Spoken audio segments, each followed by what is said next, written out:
ভালো আদর এভাবে হবে না। হ্যাঁ মানুষের ডাক আলাদা। কি হবে? শুন শুন চেলুন আসুন চেলুন চেলুন।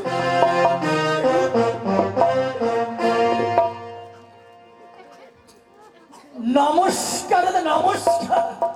আশীর্বাদ করি ভাই বাচস্পতি। আমাদের বাড়ি মারামারি শুরু। হঠাৎ আমি উজানি নগরী ফদারি। সবাই কি করছে ভাই? আরে কি হয়েছিল?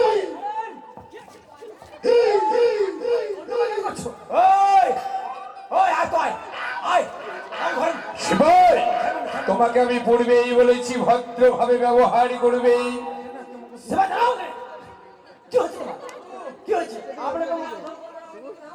কে মারছে মাকে? সেবাই, তুমি ভুল বুঝতে পেরেছো। ওকে ছাড়েন তো, ছাড়েন তো না। ও ধরে তুমি কি মারামারি করতে চাইছো? না, ওর যে শক্তি না, হরিণের মতো জীবন, আর আমার সঙ্গে মারামারি করতে চাইছি। বলি সেবাই, তুমি যে মারামারি করছো না, তোমার ধারণাটা সম্পূর্ণ ভুল। আমি বলেছি এই যে তোমার যে বাবু আছে না, সে হচ্ছে আমার দাদা। অনেকদিন পর আমার রাতে পদার্পণ করছে, তো তাই আমি একটু আলিঙ্গন করলাম। আর তোমরা ভাবছো মারামারি করছো। হ্যাঁ বাবু, 30 কিলো ওজন মাপলা মুক্তারামপুর আর মারামারি করতে এসেছে আমার সঙ্গে। তোকে চালিয়ে কোথায় নিয়ে জানিস? তোমরা এক কাজ করো, তোমরা তো একটু আলিঙ্গন করো। আসো ভাই।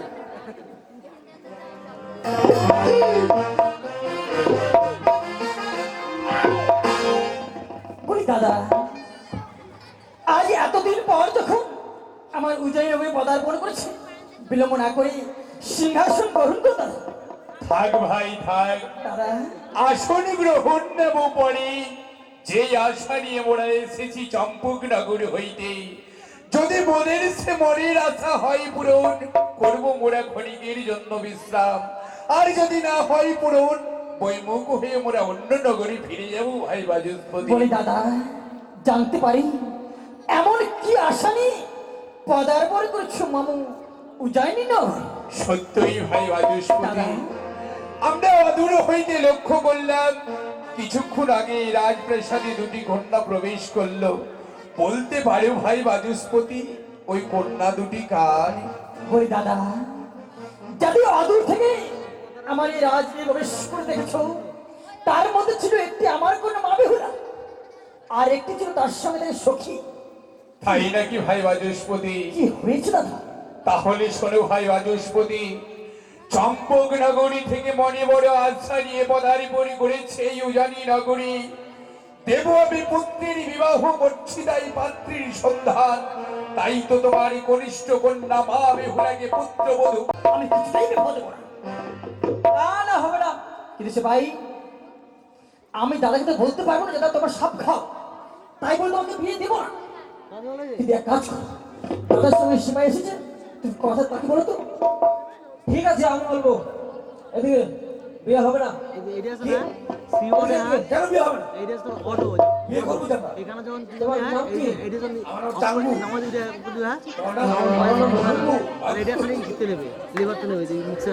বলে বাঙ্গু। বুঝেছি দাদা, তবে আমার কয়েকটি দাবি রয়েছে। যদি সে দাবিগুলো পূর্ণ করতে পারো, তবে এই সম্বন্ধ হবে।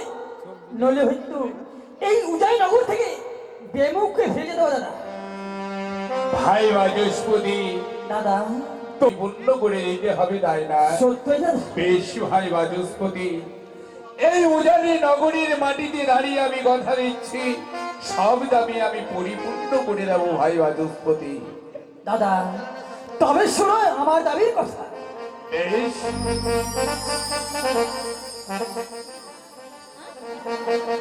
ও বা নিয়া সদাগর রে, বা নিয়া সদাগর রে, চাঁদি বাইনা।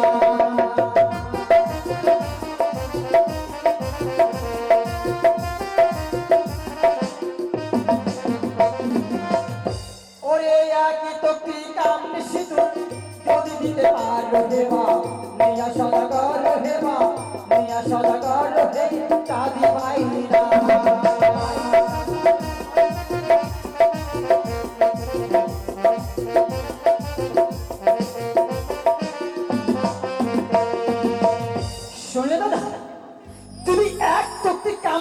পারো তবে এই সম্বন্ধ হবে, নইলে কিন্তু সম্বন্ধ হবে না দাদা।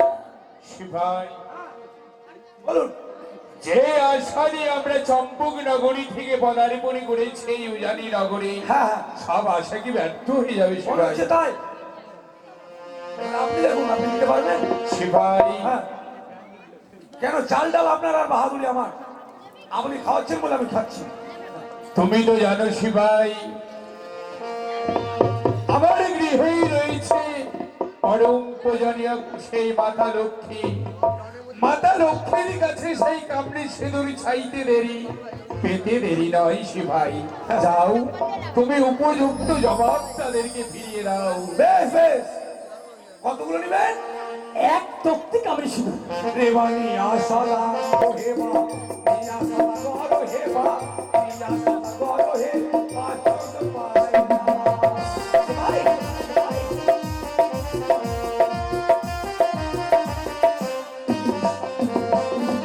হ্যাঁ, একটা রাস্তা না, দুটো রাস্তা দিয়ে দেবো। আর মাঝে মাঝে কদলের অপর্যায় রাস্তা দিয়ে বলে ফিরে যাবে আবার উজানে চম্পক নগরী। বলি দাদা, ভাই বাজস্পতি, কেন বললেন তো দেওয়া যায় না? আমি চাইলাম এক তক্তি কামড়ে ছিল, আরে দুখানে রাস্তা বেঁধে দেবে, কোথায় পাবে সে কামড়ে ছিল? আর কেই বা পরিধান করে কামড়ে ছিল দাদা? তুমি হয়তো জানো না ভাই বাজস্পতি, দাদা, এই কামড়ে সিঁদুর পরিধান করে একমাত্র সেই গোলকের লক্ষ্মী। এই কামড়ে সিঁদুর থাকে গোলকের লক্ষ্মী বাম বরিষ্ঠ অঙ্গুলের নিচে।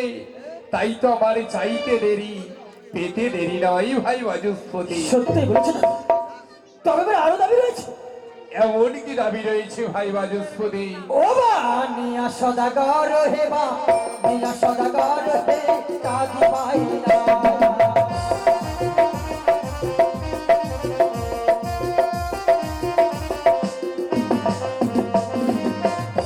ওরে একই জোড়া সঙ্গমে শাখা যদি দিতে পারো হে বা, নিয়া সদাগর হে বা, নিয়া সদাগর হে কাদি পাই না।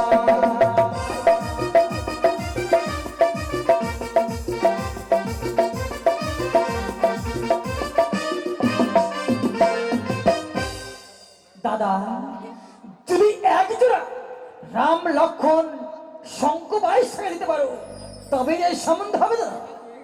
আমি বুঝতে পারছি না ভাই বাচস্পতি, আজ কেন তুমি এই অবাস্তব দাবিগুলো আমার কাছে করছো?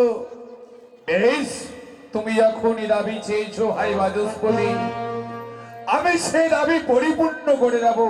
শিবাই, হ্যাঁ। যাও, তুমি তো জানো শিবাই, আমার গৃহেই বাধা রয়েছে পরম পূজানিয়া মাতা চণ্ডী।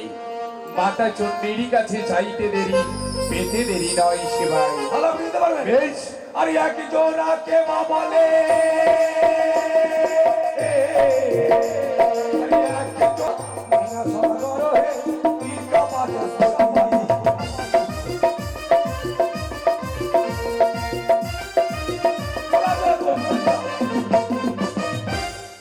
বলেছে ভাই, বড় বড় কথা বললেই তো দেওয়া যায় না।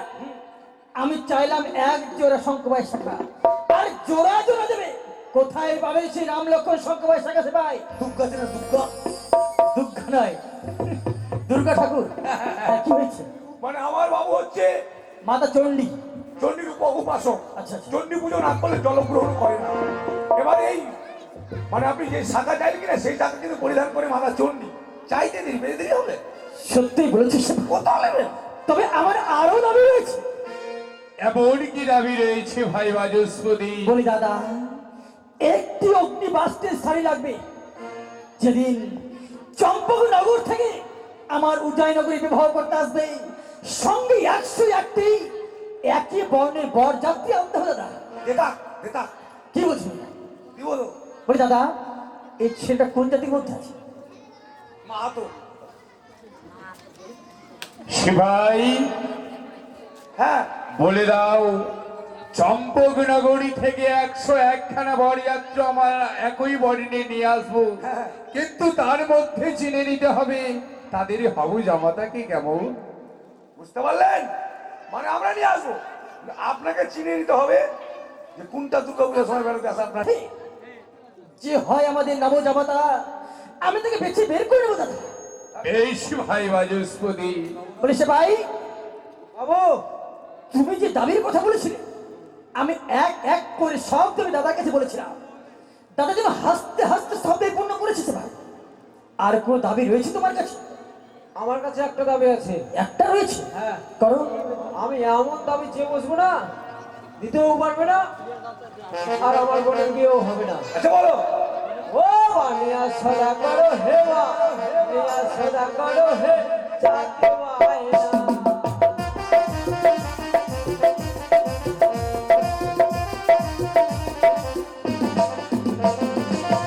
আরে একটা লাগে ছিলা কথা যদি দিতে পারো হে বানিয়া সদা করো হে বানিয়া সদা করো হে চাঁদ মায়না।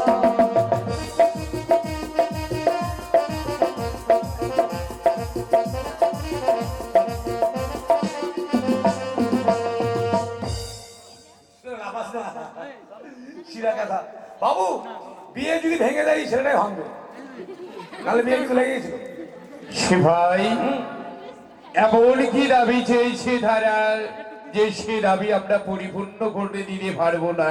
শিরা কথা ও জানে ভালো করে, আপনি সদাগর, আপনার বাড়িতে শিরা জিনিস পাওয়া যাবে সব ভালো ভালো। সে ভাই হ্যাঁ, তোমার কাছে কোনো বুদ্ধি নেই? বুদ্ধি আছে। বেশ, তাহলে উপযুক্ত জবাব তুমি ফিরিয়ে দাও। বানিয়া সদাগর হে বানিয়া সদাগর হে কেরকেটা সিপাই।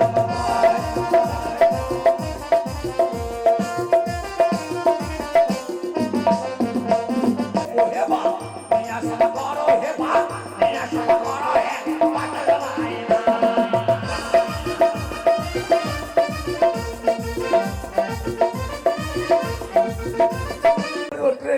আমাদের যে শিবে আছে না, হ্যাঁ। ও আগে মহরম খেলা দেখাতো। সে যাই খাওয়া দেখা, তোমার দাবিকে তারা পূর্ণ করেছে। হ্যাঁ বাবু, হ্যাঁ পারবো। আমার বাবা হচ্ছে ভোলা মহেশ্বরের বরপুত্র, আর ভোলা মহেশ্বর সবসময় শ্মশানে মশানি থাকে। এবার যদি আমার ভোলা বাবু বলে হে ভোলা মহেশ্বর, আমার পুত্র বিবাহ কারণে আমার এতগুলো ছিঁড়া কেনা দরকার, সব শ্মশান থেকে নিয়ে এসে তোমাদের বাড়ি আর সবে ভূত পেটো সব চলে এসে আসলে সংসার করবে। বাবু বলি দাদা, রাজি হয়ে যান। চলো, চলুন। আমাদের সবই দাবি দেওয়া পূর্ণ হয়েছে দাদা। তাহলে বিয়ে লেগে গেলো, চলো বিহার। তাহলে আমাদের পুনর সম্পর্ক ফেলে দিয়ে আমরা এবার নতুন সম্পর্ক আবদ্ধ হতে পারি দাদা। না ভাই বাচস্পতি, দাদা এত তাড়াতাড়ি সম্পর্ক গড়ে উঠতে পারে না। এ কি বলছো দাদা? আমি হাসতে হাসতে সব দাবি পরিপূর্ণ করে দেব, কিন্তু আমার যে একটি ছোট্ট দাবি তোমাকে পরিপূর্ণ করে দিতে হবে ভাই বাচস্পতি। বলি দাদা, আজ আমি কন্যার পিতা হয়ে অনেক কঠিন করে দাবি করেছিলাম, হাসতে হাসতে সবই পূর্ণ করেছে দাদা। বলি দাদা, আজ পুত্রের পিতা হয়ে একটি মাত্র দাবি আমার কাছে করবে। আমি কথা দিলাম দাদা, যে দাবি করবে আমি আমার এই প্রাণী বিমা হলেও সে দাবি পূর্ণ করে দেবো দাদা। ভাই বাচস্পতি, চম্পক নগরী থেকে অগ্রসর হওয়ার পূর্বে সঙ্গে নিয়ে এসেছি অষ্টকন্যা লৌহ কলাই। যেই কন্যা শ্রী যাইবে আমার অষ্টকন্যা লৌহ কলাই, তার সহিত বিবাহ দেব আমার সে দুর্লভ লক্ষাই। দাদা হ্যাঁ ভাই বাচস্পতি। আমি এতক্ষণে বুঝতে পারলাম দাদা, আজ ওই কন্যার পিতা হয়ে কয়েকটি কঠিন করে দাবি করেছিলাম, নিশ্চয়ই সে দাবি পূর্ণ করতে পারবে না বলে একটি অবাস্তব তুমি আমার কাছে করে বসেছো দাদা। ভাই বাচস্পতি, সত্যই দাদা, অষ্ট ঘন্টা লোকালয় যা সাধারণ মানুষকে সিদ্ধ করতে পারে না, আর আমার ঘরে রয়েছে অষ্টম বছরের নাবালিকা, সে কি করে অষ্ট ঘন্টা লোকালয় সিদ্ধ করে বলতে পারো দাদা? বুঝেছি ভাই বাচস্পতি, তাহলে বুঝি তোমার কন্যা সতী নয়। দাদা যে রাজ্যে সতী বলে বাস করে না, সে রাজ্য ভালো চলে না। আমি যদি জানতাম এই বাবাচোর মুখ নিয়ে আমি উচানি নগরে পদার্পণ করতাম না। চলো সবাই, আর বিলম্ব নয়, এই মুহূর্তে আমরা অন্য নগরে ফিরে যাই। কে বলেছে, কে বলেছে যে আমার উদয় নগরী কত সতী মেরে স্পষ্ট নেই? দাদা, ওই চাঁদ সতী গায়ে যদি কলঙ্ক থাকে না, আমার উদয় নগরী যত এগোরেছে কেউ অসতী নয়। আমার ঘরে যে কন্যাটি রয়েছে সে অসতী হতে পারে না দাদা, সে অসতী হতে পারে না।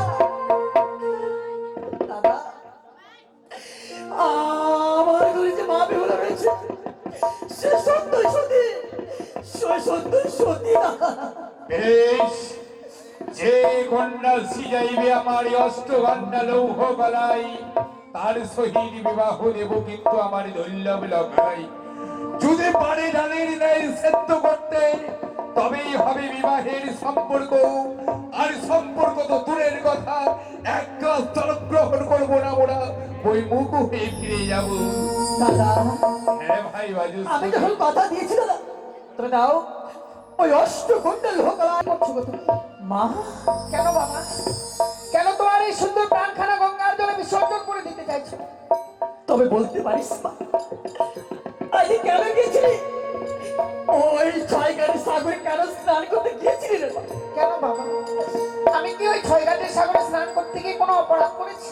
না মা না, তাহলে তুই কোনো অপরাধী করিস কি জানিস?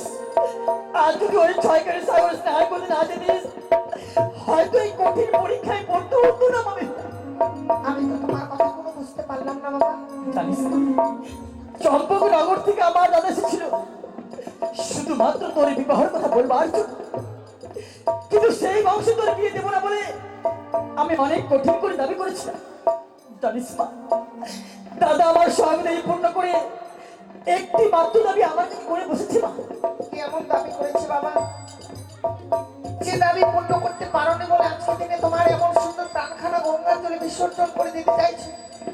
মারে জানিস মা, দাদা আমার হস্তে অষ্টকুণ্ডল হোকলায় তুলে দিয়ে বলেছে, আজ যদি এই মুহূর্তে এই অষ্টকুণ্ডল হোকলা ডালের ন্যাস চাইতে পারিস, তবে তুই সত্যি বলে গণ্য হবি পাবে না। এ কখনো সম্ভব নয়। এই অষ্টমণ্ডল ওরকলায় আমি কেন বাবা, কোনো মানবের দ্বারা সিদ্ধ করা সম্ভব নয়। কি বলেছিস? আমি মনে মনে অনেক চিন্তা করেছিলাম যে অষ্টকুণ্ডল হোকলায় সিদ্ধ করা তোর পক্ষে সম্ভব না, তাই তো অষ্টকুণ্ডল হোকলায় তোর হস্তে তুলে দেওয়ার আগে আমি আমার এই প্রাণকে বিসর্জন দিতে গেছিলাম রে। কিন্তু তাতে কি লাভ হতো বাবা? মা তুমি যখন তোমার এই সুন্দর প্রাণখানা ওই গঙ্গার জলে বিসর্জন করে দিতে, সবাই আমায় ধিক্কার দিয়ে বলতে হতভাগী অষ্টকুণ্ডল ওরকলায় সিদ্ধ করতে পারেনি বলে তার পিতা এমন সুন্দর প্রাণকে বিসর্জন করে দিয়েছে গঙ্গার জলে। মা সারা জীবনের মতো কলঙ্কিত হয়ে থাকতাম বাবা, নিজে বেঁচে থেকে পিতার মৃত্যু মুখখানা আমায় দর্শন করতে হতো। মারি তাতে তো কোনো লাভ হতো না বাবা। আমি ভাবতে পারিনি বাবা যে আমার সামান্য ভুলের জন্য তোকে সারাটি জীবনে কলঙ্কের বোঝা মাথায় করে করতে হবে মা। বাবা আরে বলো না, তুমি কেন গিয়েছিলে আমার বিবাহ স্থির করতে? মা জানিস মা, তুই যে আজ নারীগুলো জন্ম নিয়েছিস মা, আরে নারীগুলো জন্ম নিলে সারাটি জীবনই পিতা মাতার মায়ের বদলে থাকা যায় না মা। একদিন না একদিন বিবাহ করে পরের ঘরে যেতে হয় বলে আমি তোর জন্মদাতা পিতা হয়ে আজ তোর জন্য বিবাহ সম্বন্ধ ঠিক করতে গিয়েছিলাম রে মা। মা আমি নারীকুলে জন্ম নিয়েছি, এই জন্ম নেওয়াটাই কি বড় অপরাধ হয়েছে? না মা না, নারীগুলো জন্ম নেওয়া কোনো অপরাধ নয় মা। আমি ভাবতে পারিনি মা যে তোর বিবাহ স্থির করতে গেলে আজ তুমি এত বড় কঠিন পরীক্ষার মধ্যে পড়তে হবে মা। সত্যি বাবা, আজকে দিনে তুমি গিয়েছিলে আমার বিবাহ স্থির করবার জন্য। ছোট থেকে বড় হয়েছি, আজ বড় হয়েছি বলে আমি তোমার মাথার বোঝা হয়ে রয়েছি, যার জন্য এই বিবাহ দিয়ে আমায় এই গৃহ থেকে পরিত্যাগ করে দিতে চাইছো তুমি বাবা। কি বলছিস তুমি? তুমি বললে তো আমি বিষ খেয়ে মরে যেতে পারবো। আমার কথা বলিস না বেগুলা। জানিস মা, ও কথা বলে শুধু আমাকে নয়, এই পৃথিবীতে যত পিতা মাতা রয়েছে না সকলকে অপমান করা হবে মা বেগুলা। আমায় তুমি ক্ষমা করে দাও বাবা। মা জীবনে এমন কোনোদিনও ভয়ঙ্কর পরীক্ষার সম্মুখে বলিনি, আজকে দিনে মুখে যা এসেছে তাই বলে ফেলেছি। মানে পারবে না বাবা এই হতভাগীকে ক্ষমা করে দিতে? কি বলছিস মা? তুই হচ্ছিস আমার ঘরের লক্ষ্মী, তোর মতো লক্ষ্মী প্রতিমা যার ঘরে রয়েছে সেই পিতার উচ্চ মস্তক করতে নিতে হতে পারে না বলে। সত্যি বলেছো, আমিও শুনেছি যে পৃথিবীর বুকে যত মাতা পিতা রয়েছে সন্তানকে কোনো আশীর্বাদ করে সেই আশীর্বাদ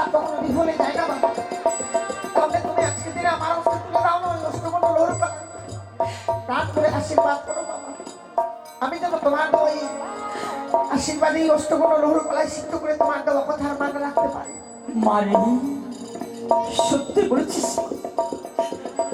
পিতা মাতার আশীর্বাদ সত্যি বড় আশীর্বাদ হয়ে থাকে। আজকের দিন আমি তোর প্রাণ ভরে আশীর্বাদ করছি মা।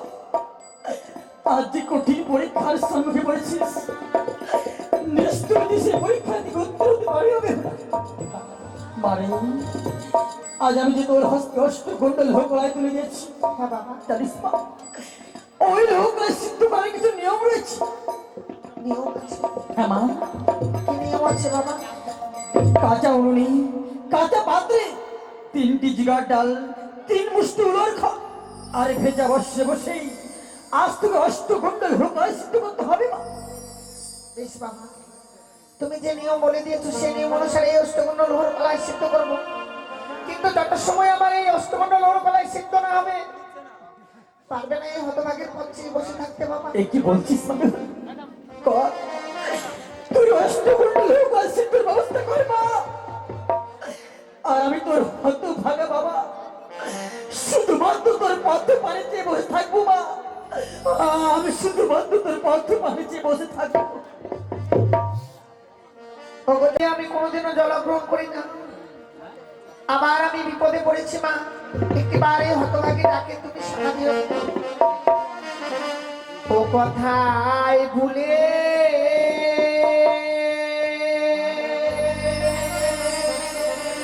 রইলে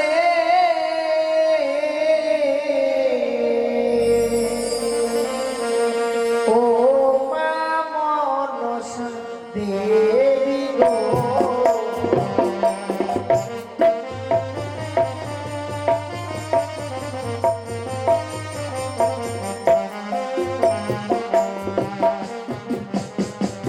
ও কথায় ভুলে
এমন কি বিপদে পড়ে তুমি আমায় মা মা বলে স্মরণ করো বেহুলা? তুমি আমার ডাকে সাড়া দিয়েছো জননী। ওগো, আমি সত্যি বড় বিপদে পড়েছি। দিয়ে এসেছে আমার শ্বশুর ঠাকুর, তুমি দিয়েছে অস্তে অষ্টমণ্ডল লৌহ কলাই। আমি যে লৌহ কলাইকে ডালের নেই সিদ্ধ করতে পারছি না মা। বেহুলা, আর ভক্ত বিপদে পড়েছে, সে মা কি আর সর্বদামি থাকবে? জয় জয় মা মনসা পদ্মা বিশ্বরী কি, জয় জয় মা মনসা পদ্মা বিশ্বরী কি। আশীর্বাদ করে বেহুলা, তুমি চিরাশিত হবে।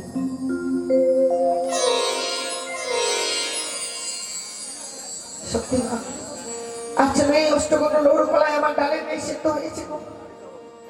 এতদিন জেনে এসেছে আমার একটি মা, যে মা আমায় 10 মাস 10 দিন গর্ভে ধারণ করে পৃথিবীর আলো দেখিয়েছে গো।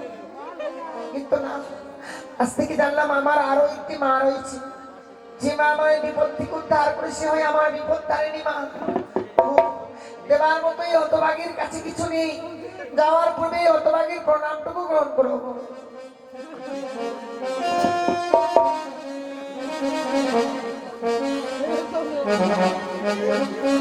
আদি প্রণামে গো মা মনসা,